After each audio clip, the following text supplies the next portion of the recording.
Welcome back to the On Purpose Investor podcast. I'm your host, Eric, with my new amazing co-host. Let's go. It's Josh. What's up, Y'all, Eric?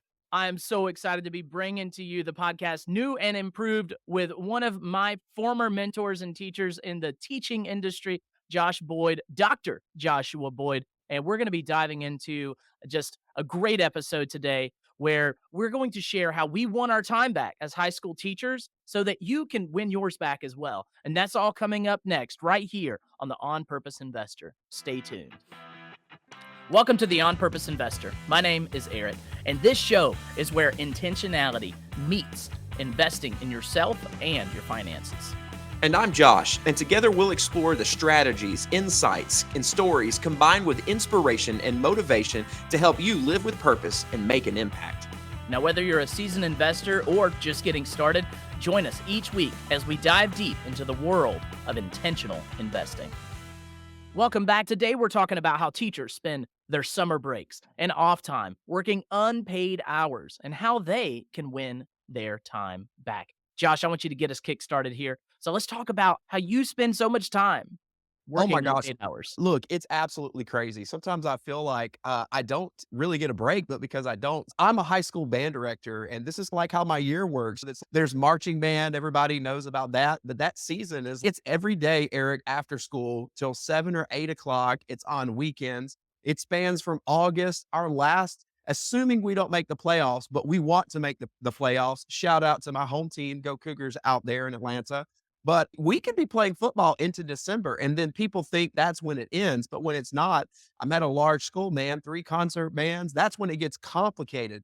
And look, it is every day after school. We finish world championships. We get to the end. It's May. Now it's time for graduation and performance evaluation. Guess what, Eric? We just graduated. I'm so excited. I get 10 school days off, and it starts again because we have band camp that comes up. And so the craziest thing is we talk about a lot about being purposeful, but I, as a teacher, as a band director, I am in a profession where I'm trading hours for dollars. I'm trading hours for dollars, except when I divide out the number of hours that I put in, it's really disturbing the number of dollars that I get out. And I'll tell you this, Eric, because I'm really interested to hear, because I know you came from an education background as well, what your experience was, because I don't think that my story is unique. My wife was a social studies teacher in the papers and things. There's just so much. Talk to me. What was your experience? Dude, I'm so glad you brought up that football thing. There was one year, my God, we went all the way to the state championship game, and it was the day after Christmas, and we're in the Georgia Dome playing, or the Mercedes-Benz, whatever it was. We're playing, and I'm like, oh my gosh, is this really how I want to be spending like the day after Christmas? And I did. There were so many things that took me outside of what I really wanted to be doing with my time. I was grading papers because I wasn't just a high school band director. I often taught piano. I often taught music theory, where you don't just have band practices. You also have graded assignments of music history, music theory, writing about your favorite composer, all this other stuff. And then when do you grade that? You do that during your planning period. Oh my God, teachers, if you're listening, can I get a whoop on that's not true? Because your planning period is spent doing the things to get ready for that next class because the class before you just wrecked your lesson plans and everything you thought was going to go great didn't. And now you have to revitalize everything and reinvent the wheel and make sure the next class gets the best version of you. And then I don't know if anyone's seen the video. There's a video on Facebook or YouTube, whatever. And this teacher is depressed, down in the dumps, and he's walking and just muddling along to get to his next class. And he stands outside the door and he leans against the wall and he just takes a deep breath. And then he just yells, he goes, "Woo, let's go." And he changes all of a sudden. He walks in the room. He says, "All right, let's go. Let's have a good class." But on the inside, he's dying. He's dying. And my God, there's so many of us out there that were teachers that are just dying on the inside. All the bus duty before and after school, Mm. all of the lunch duty during school, all of the hall monitoring that you have to do. There's no time in the school day to get like a little reburst of energy before the next class rolls in. And you're expected. It's an expectation that you're going to deliver the absolute best product to every single class that comes in your door. And You should, because the kids are worth it. They're our next generation. And I don't want to say that teachers need to leave teaching. I don't want to say that because it's not true. Teachers are so necessary, and great teachers are so necessary. And the goal of this podcast is not to say, get the heck out of teaching because that's what I did. No, that was what was right for me. That's what was right for me, but it may not be right for you. Maybe we can reprioritize how you're spending your time. So that's what brings me back to what we're talking about today. The biggest issue of all that gets in the way of winning back your time. And the biggest thing that gets in your way is just the expectations of yourself as a teacher. So, Josh, let's dive into that. What specific problems are teachers experiencing out there? It's several problems. And I love the way that you put it too. I love teaching. Like it is an amazing profession. And what we have started advocating is be a better teacher by taking care of a few things. And I know that's where we're going today, but I like to throw it out there. But here are the realities of teaching. And I think a lot of people who aren't teachers don't necessarily really see it. Sometimes people think, oh, they get the summers off, but I don't know of any teacher that actually gets a true summer off. What the reality is long unpaid hours. In my state, Eric, we have this thing in our contract called and duties as assigned by administrator.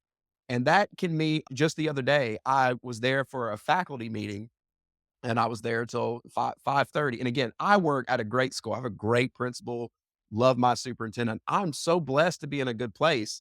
But the reality is there are long unpaid hours. I just got back from with a group competing in Dayton, Ohio, didn't get paid for any of that. And it took up 5 Saturdays and an entire week. And that, again, that's not unique. So that is true with academic bowl teachers who are out doing quiz bowl. It's the same thing. Yeah, your high school coaches, your tennis, your baseball, your softball, all the coaches, the chess team, the mathletes, Yeah. all of them. They're dedicating extra time. Someone's going to say, but Josh, the stipend compensates them.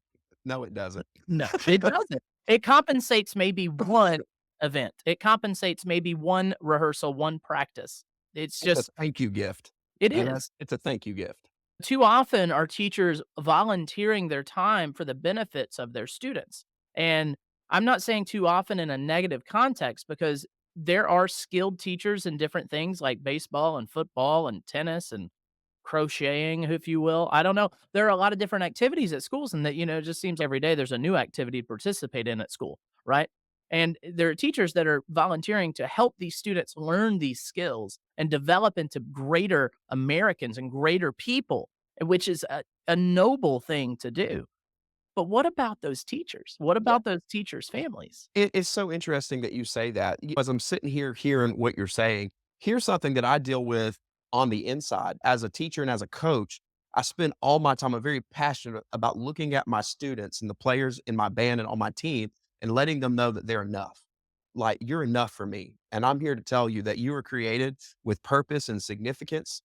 But what breaks my heart because I felt like this is, and that is that burnout is real because sometimes, no matter how hard I try, how many hours I put in, sometimes I feel that it's never enough. It's never enough for parents. It's never enough for the community because there's always more. As a teacher, sometimes I have to ask permission to get somebody to cover my class so I can just go to the bathroom because there are no more times in the day. And I think teachers sometimes that's an underlying question that we ask ourselves is at what point isn't enough? And in doing so, here's the sad thing. If you're a teacher out there, you've probably asked yourself this question. Am I enough? And can I be enough? Can I become enough? Yeah, that's a heavy question to ask. And it's one of those life questions we ask. The other day we were hanging out and you said that there are three questions that people ask in their lives. Yep. Why am I here? And what's the next one? Why am I here? So let me put them back in order, Eric, because I Okay. think the order is like extremely important. But I heard Yeah. somebody, it was a book of philosophy, and they said that every person asks three questions and they have to be answered in a very specific order. The first one is, who am I? The second one is, why am I here? And then the third one, and people can answer this in different ways, is where do I go when I die? Or what is the end? What was the purpose of it? It could be religious to some, maybe it's not religious, but who am I? Why am I here? And where do I go when I die? Or what does the end of my life look like? Right. And all humans, be they our students, but the truth is us teachers too. We're all searching for meaning. We're all searching for significance. Yeah. And in that middle question, why am I here? Lies embedded in that, am I enough to be the reason I'm here? The reason I'm here, I feel like I'm called to be a teacher. If you're a teacher and you're listening, you might be saying, I felt called at a young age to be a teacher. That is why I'm here. But am I enough? And the answer to that question is absolutely. You are enough because you are in the shoes of the person doing that job, giving your best every day for the next generation. You are enough. Yeah, and there's at times too where we get in conflict. For example, why am I here? There's a certain point I think a lot of teachers go, I am here for my students. I'm here to do whatever it takes, as many hours, save the world. But then we have our own kids. Mhm. And now we're having to choose between being at home with our own children Yep. or being at school helping someone else's children. And then we experience that conflict that we have because there's a lot of time away from family. There's a lot of time away from relaxing. And that word relaxing in sometimes in our culture, we associate that with being lazy. But the truth is relaxing is a part of clearing your mind that makes you a better person, a better father, a better wife, a better teacher. And Yeah. if we don't ever get that moment, we can't become our best self. Yeah. In next week's episode, I interviewed a gentleman named Damian Lupo, and he's just a well-versed man that is very knowledgeable. And we discussed the importance of silence and the uncomfortability of silence Yeah, it's and an how, incredible episode. I can't wait. If you're out there right now, you do not want to miss it because it is I know it literally just hearing that interview, there's practical steps that I was able to apply immediately. I'm a better person now because of it. yeah. And while I was talking to Damian, it's like, how many people out there have experienced 5 minutes of pure silence outside of sleep? Mm. How long ago have you experienced 5 minutes of silence outside of sleep? And the majority of people in this world are unable to say that they have. And that is a true shame because your brain, your body, your heart, your energy, your soul needs silence to reset, to dissect, to figure out what's going on. And you can't do that if you're in burnout, just trying to survive and get it to the next thing and figure out, am I enough? What do I have to do to become enough? How do I make sure that I'm not letting my students, my teachers, my faculty, my admin down? How do I make sure that's not happening? And we listed a lot of like specific symptoms that these teachers are experiencing, but often the problem is not the problem. The Mhm. problem is really about 5 layers deep. You say, I have a long unpaid hours. Why do you have a long unpaid hours? Because I'm a teacher. You're a teacher, you have long unpaid hours. What's the real problem? Is it that you're a teacher or is it that you are a teacher of a certain subject? Or is it that you're a teacher of a certain grade level? Or is it that you are a teacher at all? What's one low below that? It's, are you prioritized enough to give certain things the certain amount of attention that they deserve in regards to what you prioritize in your life? So I want to dive into those two very important things is lack of direction and lack of motivation to want to figure it out. The lack of motivation to not just cruise the system in figuring it out and reprioritizing your life. Yeah, I think it's huge. And it's so funny we talk about the lack of motivation and the lack of direction. And what does that look like? I can tell you what it's looked like. And Eric, I have to give you credit. I'm even honored to just be here talking with you right now because one of the things I discovered was when I took your course, Dream Life University, that's a part of Level Up. I have to say, I realized something in that course. And that is that every night I was going to bed and I was getting on social media and I'm watching this stuff that's got nothing to do with my life. It's really got nothing. Okay, I'm just gonna go ahead and tell you, Eric, I like dead malls. There's something about watching YouTube videos about dead malls. I don't know what's up with that or conspiracy theories. Anyway, but in reality, what I was doing, and I learned this through DLU when I'm taking this course trying to level up my life, I realized that what was actually happening is as a teacher, I was coming home every night and I'm in burnout. And so what I'm trying to do is I'm turning to social media as a way to just put a band-aid to get my mind off of it to escape. But the problem is every time I was escaping, I wasn't building. I was running away instead of running toward a problem.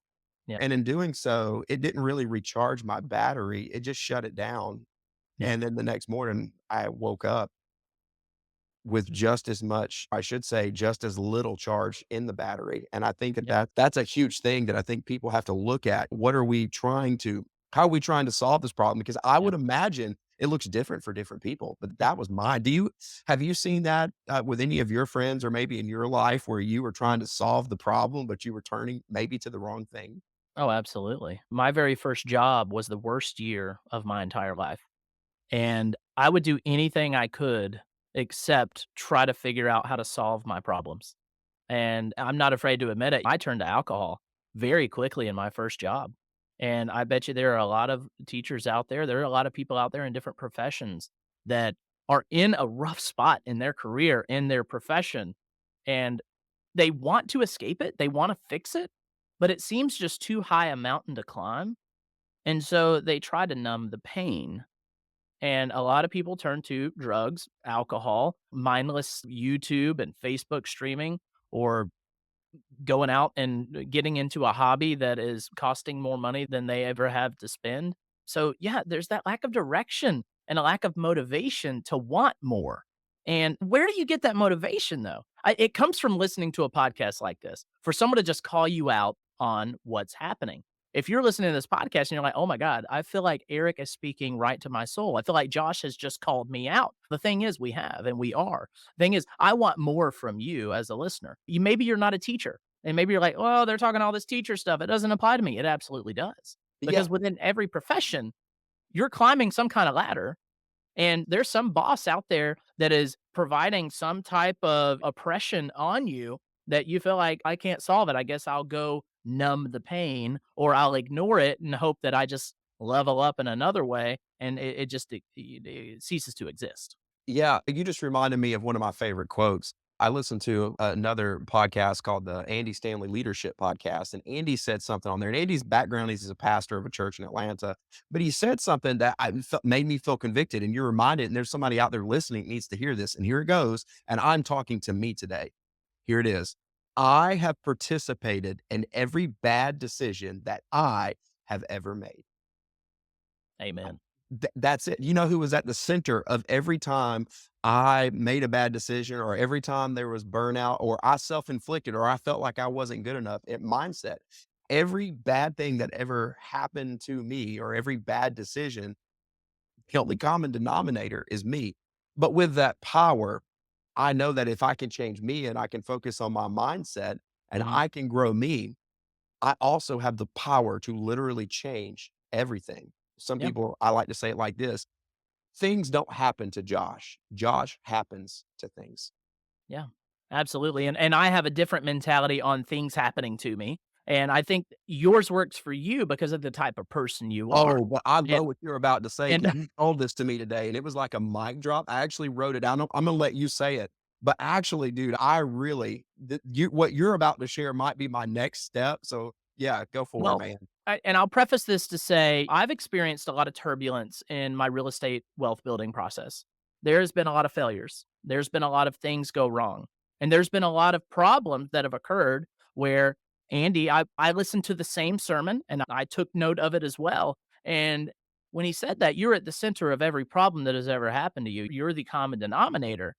And I'd already adapted this mentality before I heard that, but it just resonated even more because every bad decision I've made investing, 90 days ago, there was a decision made in my investing career that to today has cost me about $70,000. And there's a lot of people out there listening saying, "Oh my gosh, I can't believe you lost $70,000." I'm here to tell you, I lost $70,000 and I'm smiling. How many people do you know that you can go up to and say, "Have you ever lost big money?" They're like, "Yeah, I lost $40, I lost $60, maybe 100, maybe 1,000." And they're bummed out about it. But me, I lost $70,000 and I'm smiling.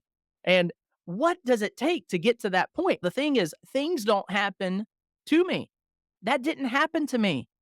It didn't happen in spite of me. It didn't happen because I'm a bad person. It didn't happen because the world is out to get Eric Vogel. No, it did not happen to me. It happened for me. And the Mm, reason it happened for me was because in that lull, in the time that I was shut down on my project, in the time that I could not proceed, in the time that I got shut down on a project that I was approved to do a certain line of work, and then they changed it and I had to go rework everything and lost $70,000. During that time that I was figuring it out, I catapulted my business on the investor side, on the education side. I catapulted things. That's when my wife and I went deep into the business she's building, Insight CFO Services, and she has absolutely exploded her business. And it was because of that lull that I was able to have the headspace to do that. Things are not happening to you, people. Things are not happening to you. They're happening for you. There's a lesson in everything. The hardest thing to do is to reach inside the bad, worst parts of your life and say, that didn't happen to me. Someone didn't come out of their way to interrupt my life in such a way that they just wanted to destroy me. And there are people with malintent. There are people that do godless things. And in those situations, those things absolutely are nightmares. But in even those moments, there are things that you can learn, that you can grow from, that you can be a changed person. Let's put this in some practical terms about things that we can do. We talked a little bit about escapism. We briefly touched on that and different things. I would even like to add in, I have a lot of teacher friends that are doing side jobs to pay the bills because we're expected to live a certain way, but yet we're really inflation and all, most teachers aren't compensated really for the amount of time that they're putting in. But what can we do? So we have all these problems. We've talked a little bit about mindset, but what are some ways, Eric? What can we do instead? What can we do Oh, to man. to combat all this? I think the first thing we have to do is be honest with ourselves. Are we really truly prioritizing the 24 hours we get in a day? And I think I say this quote a lot, and I'm not sure where it came from, but people spend more time planning a 2-week vacation than they ever do planning for their life. And that's such a shame because your life is worth so much. A 2-week vacation to Panama City Beach, people will spend weeks planning for that. But planning for your life, the most time people usually spend planning for their life is sitting down with some wealth expert and saying, "Hey, am I in the right funds?" And I was speaking to a high school group the other day, and I told them, I said, "The advice you're getting from your teachers right now on what are you gonna do with your life after high school, you're gonna stop hearing that. Unless you have an insane mentor in the business that you go into that says, 'Hey, where are you 5 years from now? What are you gonna do 5 years from then?' You're not often gonna have that. Because in high school, they're priming you to become a contributing member of society, whether it's in college, tech, military, or otherwise. They're trying to prepare you to be a contributing member of society. But once you leave that ecosystem, it stops. No one cares that you're going to do something greater. No one cares. The only person that's going to care is you. And so I say all that to say the first step to combating all of this is prioritizing your time. But you're probably saying, "Well, I can't change all these things that my admin is requiring me to do. I can't change the expectations of my students or parents. I can't change that." But it all comes down to where are you dedicating your time? How can you shift that? How can you change the way your life is operating? Because you have an opportunity to do that. Everyone wakes up with a chance to make decisions. You say And something too. One of my, because I again, it's surreal having an opportunity to be on the show today and talk with you about this. But you and Tiffany in the previous episodes, you've always ended the show by saying something that is just a quote that sticks out to me to the point that I think about it every day, and something along the lines of, "You only have one life to live, so live it on purpose." yes. And what if people realize that there's 24 hours a day, figure out the number of minutes you have, but you have to make each minute, you have to live each minute on purpose. And I think that's what we're really here to do at On Purpose Investor. But it's not just about investing. We're not just talking about financial investments. We're talking No. about teachers. You have to invest in who you are. You have to invest in who in your mind because you only get one life to live. So you have to live it on purpose. In real estate, something that real estate has taught me, especially I'm a licensed real estate agent, a realtor, and then I'm also a real estate investor. And something in the agent community is but highest and best use of time. That's something that real estate has taught me that has made me a better teacher is how to prioritize my days and prioritize my times. So my highest and best use of time is not always more time in the classroom. Sometimes my highest and best use of time is working on my own inspiration and motivation so that when I come to my students, I can bring on my A game. But in addition to that, Eric, it makes me a better father. It makes me a better friend. It makes me, I'm a person of faith. So it makes me a more, better Christian, a better responsible person in my community. And that is a shift that I have made when I got my eyes out of the classroom. I figured out how to be a better teacher by living my life on purpose and becoming something different. Yeah. So I was in a fraternity in college. I was a Sigma Nu, Eta Gamma. Yeah. Were All you a right. frat boy? I was a frat boy. And there was one phrase that stuck with me as a pledge. I got to do all the bad stuff as a pledge, cleaning the baseboards up of Yes. a drunken frat party house. But the thing that stuck out to me was the 7 P's of pledgeship. And it stuck out to me. It was prior proper planning prevents piss poor performance by pledges. So that add another P in there. Prior proper planning prevents piss poor performance. And having that in mind, you are able to prioritize your time and to establish where is your HBUT, your highest and best use of time. If you are unorganized, if you are unprepared, if you are untrained, if you are uneducated on certain things, you're going to be scrambling all the time.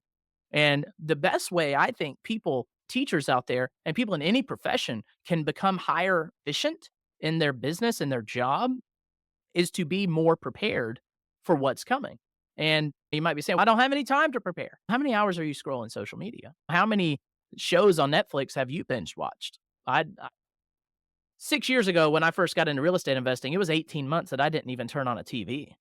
And it was because of that that I am where I am today. There was 18 months that I didn't even turn on the radio when I got in the car. I put my earbuds in and played a podcast. There was a time of absolute sacrifice to figure out how the heck do I get out of this rat race? And we figured it out and we were highly successful. And that can be for anybody. My success story is your success story. The only thing standing in the way is your decision to make it happen.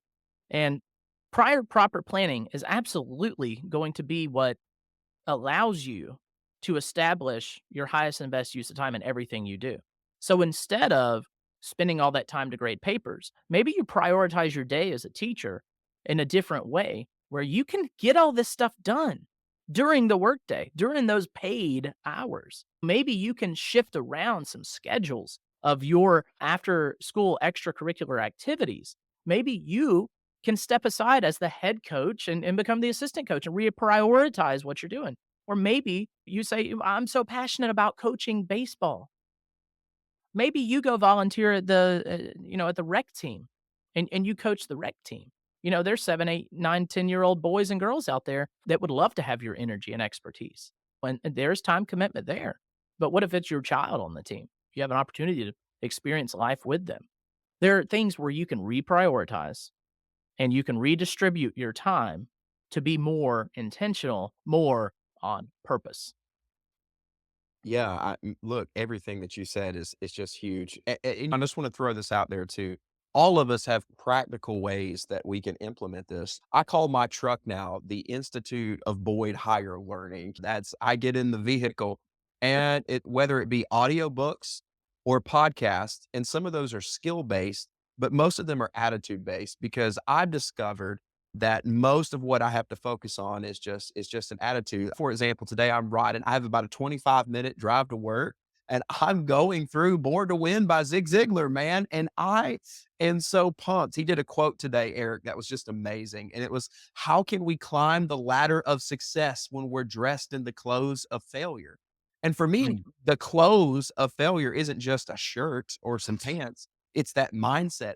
I mm, can't help my students best climb their ladder of success if I'm not climbing. And I can't climb the ladder of success if I've clothed my mind in failure and burnout and depravity and upset. So I just want to challenge everybody, start your day with some positivity. Find that mm, time. If nothing else, this is going to sound gross. I hope I can say this on the show, but we all got to go to the bathroom, get you a motivational book and sit it right there. And that's 10 minutes a day or however long you do your business.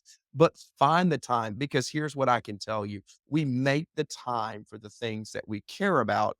And teachers, we struggle to care about ourselves. We spend our whole careers caring about others. What we are here challenging you today, here it is in a nutshell. We want you to care about you. because Eric and I care about you. That's why we're having this show today, Yep. because we've come from the background and we care. And if you're listening out there and you're from this background, that's what we need you to hear today is that, you know what? You matter too. And it's okay to work on you.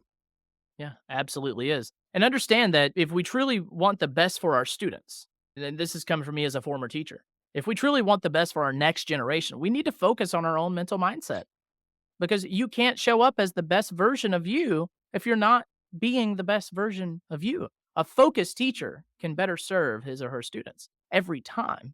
You got to get laser focused. And here's why it's important.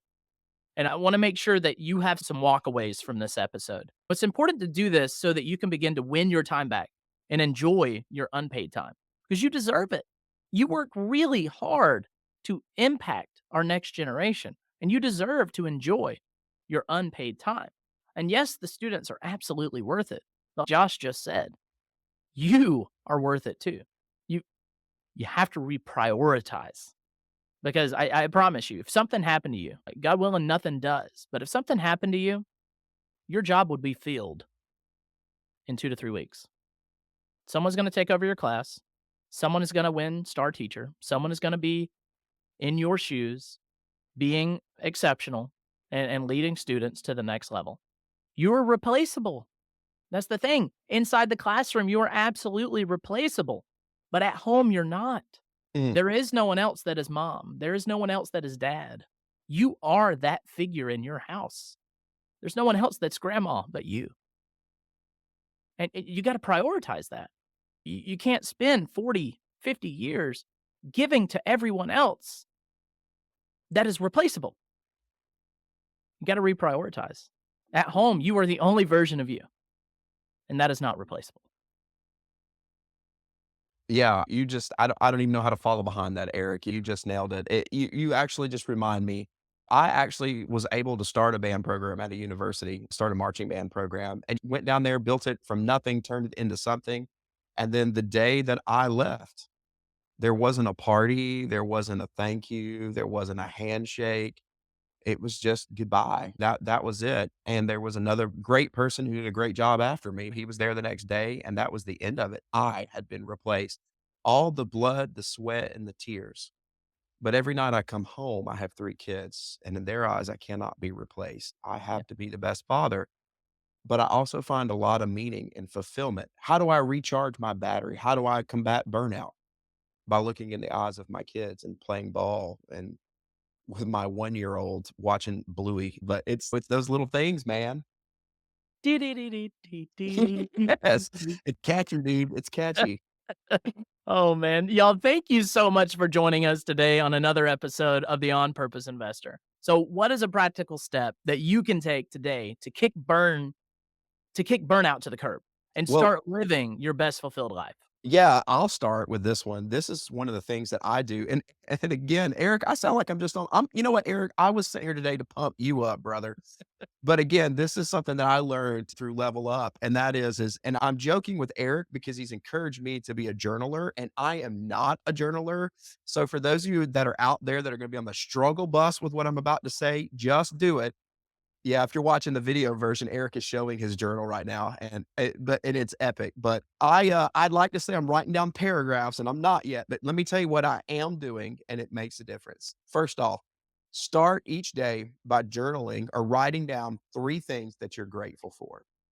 Because if you can start your day with an attitude of gratitude, to quote an elementary school teacher, it really will make you better. It puts your whole life in perspective. And I'm not gonna lie, some days in my journal, I write down simply, I'm just thankful I woke up today because I'm so burned out. But you know what?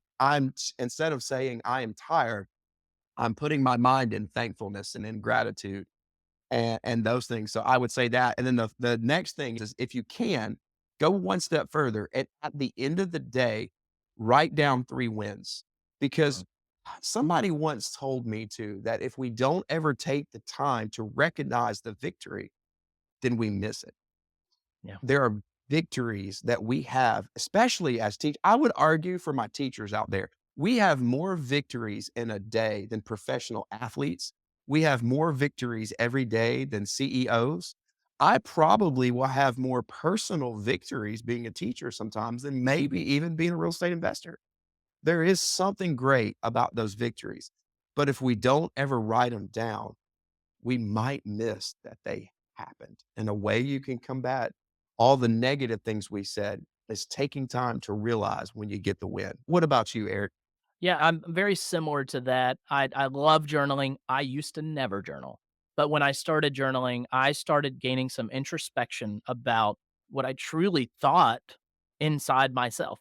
Like, a lot of us think we actually know us, but I would beg to argue that the majority of people out there don't even know the first half of who they actually are. And that's why we created Level Up and Dream Life University, is to help people peel back the layers of what stories they've been told their whole life, of what they stories they believe to be true about themselves, and get to the nitty-gritty of who they are on the inside, and then build a carefully crafted plan of their life to get them to start living in alignment with what truly brings them happiness and joy. And I call that the dream life. Everyone says, "Oh, I got a dream life. I got a dream life." I promise you, until you peel back the layers and you figure out what truly makes you happy and what you carefully craft to be what is truly intrinsically giving you joy, you're not living that dream life. You're living the dream life of the story someone else told you is a dream life. And my dream life looks nothing like Josh's dream life. And No. Josh's will look nothing like someone else's. They're all very just respectively unique, and you gotta figure out how to build it, and I've done a lot of hard work trying to figure out how to teach someone how to uncover their true passion in life and figure out how do they start living in alignment with that. And I really hope you enjoyed this episode today where it may have sounded like we're just going at teachers saying, "You're unorganized, you don't know what you're doing, you're just in burnout, just wake up tomorrow and do it again."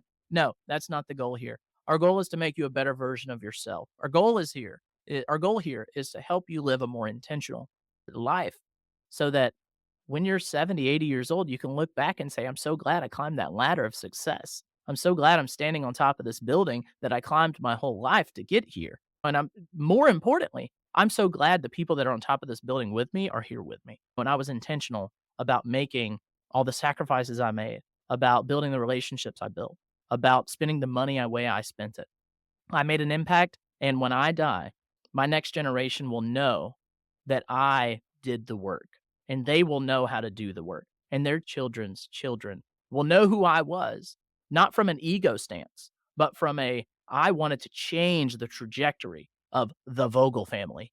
Josh wanted to change the trajectory of the Boyd family. Yeah, I look, everything that you said. We all have a life that's a dream life that we want to live, but you can never achieve it if at first you don't write it down and know what it is. Mhm. And then two, create a plan that gets you there. And that's a whole separate podcast that we can have. But I just love the whole concept of just level up and just being intentional. Teachers, I do want to just say this out there as somebody who still teaches, you can do it. You're valuable and you can do amazing things. You teach people to do hard stuff, which means you can do hard stuff too. I like to say it like this. Tomorrow, I will go to my school and I will create a lesson plan. But if you're out there, you should know that I've also, quote unquote, created a lesson plan for my life. Because if I'm saying that what I do for students is so important and so valuable, it must be planned out, then why would I not plan things out for my life as well? Because I believe that I matter. And if you're listening, I believe you matter. Now, Eric, I think you've got something to give out for free today, I don't you? do, I do, and I really hope people will take advantage of this. If you wanna take that next step, aside from taking the journaling into effect, which you should, if you wanna take that next step in winning your time back, I invite you to go download a free ebook of The Pathfinder's Journey, and that's a book my wife and I wrote about a young teacher, believe it or not, who changes her life and her husband's life by becoming real estate investors, but more importantly, they change their life by having an intentional plan and figuring out and peeling back the layers and figuring out what truly brings them joy. So if you want to go download that ebook, please head over to onpurposeinvestor.com/ebook and you'll get your copy immediately. Do you like this show? I hope you do. Please share this episode with a friend. If you love this show, which I really hope you do, if you're listening on Apple, scroll down to the app and leave a review. If you want to learn more from us, follow us at On Purpose Investor on Facebook and Instagram. And if you want more from us, make sure you're on our insiders list where we send an email 1 to 3 times a week to help live a more intentional life and begin living your life on purpose. To do that, head over to onpurposeinvestor.com/sign up. Y'all, until then, thank you for joining in with us. Make intention your number one priority. You only get one life, so live it purposefully. If you love what you heard today, it would mean the world to us if you would take a moment to rate, review, and share this podcast with someone that you believe would benefit too. Sharing is the best way for us to grow and to develop a community to join you on your intentional investing journey. In the meantime, come hang out with us on social media at On Purpose Investor, or sign up for our next course, newsletter, or meetup at onpurposeinvestor.com. But most importantly, go out, live your life, and do it on purpose.